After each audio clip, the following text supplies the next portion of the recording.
Rechargeable po bang battery? Hindi ko ata narinig. Okay, pag-usapan ulit natin po itong Goodjodoc na 22.5 watt na power bank. Gaya ng sabi ko po doon sa video, na ito pong power bank na ito, isa tatanggal po yung kanya pong battery. So yan po, meron lang kayo pipindutin.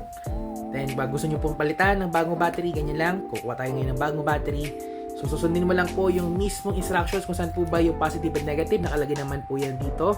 Positive, negative, lagay, flip. Then, kailangan po nyong i-on para malaman po nyo kung tama. And as you can see, may LED indicator po dito. So, kung gagamitin mo na, check mo lang. Yan, meron na tayo power bank na USB-C.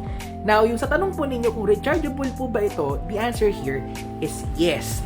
That's why po meron po siyang USB-C port po dito. Aside from charging po ng ibang devices, so aside from in po ito, input, output din po ito.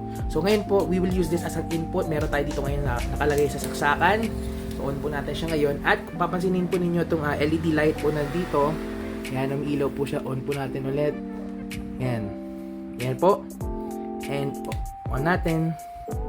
Yan, dapat mag-on na po siya yan. At yan. Rechargeable din po siya. So yan po.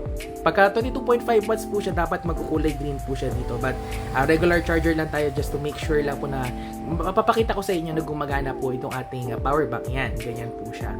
And then, ang kagandahan nga po dito, pwede nyo po siyang gamitin. Pwede naman din siyang gamitin po ng iba yung other charger po kung gusto po nyo na i-charge po yung separate na battery sa ibang charger. But I would recommend na lang po na ilagay nyo na lang po dito yung inyo pong battery, then i-charge nyo na lang po directly dito sa power bank. At least, safe pa po yun. Kung gusto nyo pong kunin itong Goodjodoc na power bank po na ito, available po siya sa ating link dito po sa video na ito.